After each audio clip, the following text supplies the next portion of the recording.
dabcan dacwadda waxaan la filayay waxa waa hoolka laba go'aanka laba qaybood baa la filayay qofka dambiga lagu soo eedeeyay in dambiga lagu helay inaan lagu helin labadaas mid bayna noqotay eedeysanayaasha qayb kamid ah waa lagu helay dambiga qayb kamid ah lagu helin aniga abukaat Cabdisaaq Cumar Ibraahim dabcan muwakkilkaygii Cabdiwaaxid maanta waa ka bari dambigii oo maarta xafiiska xirlaaliyaha guud ee qaranka ku soo eedeeyay waxa uu kamid ahaa muwakkilkayga shaqaalaha wasaaradda shaqada iyo arrimaha bulshada ka tirsan ayuu kamid ahaa saraakiishii halkaas ka howlgalay la soo baaris ay ku jirta ayuu kamid ahaa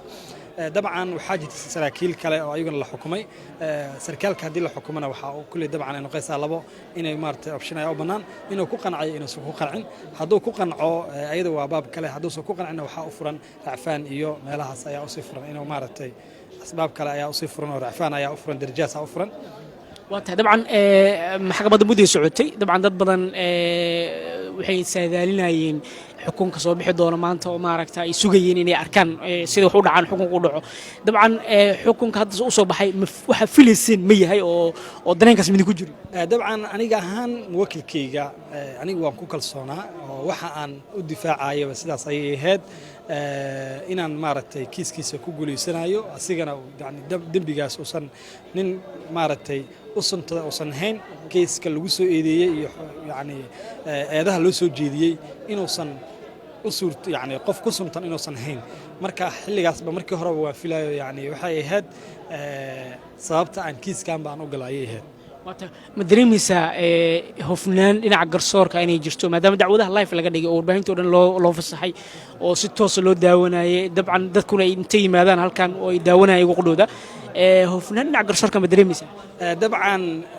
hofnaan garsoorka marka la leeyahay taas waxa waay waa macno ma dareemaysaa haddii la yidhahdo waa macno ballaaran tahay laakiin aniga ahaan kiiskan muwakkilkayga in la mariyo waddadii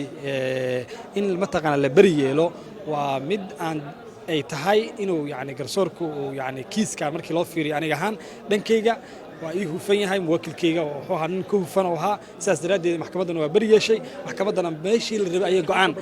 broseska ay marisay maxkamadda Cabdiwaaxid Muxsin Ibraahim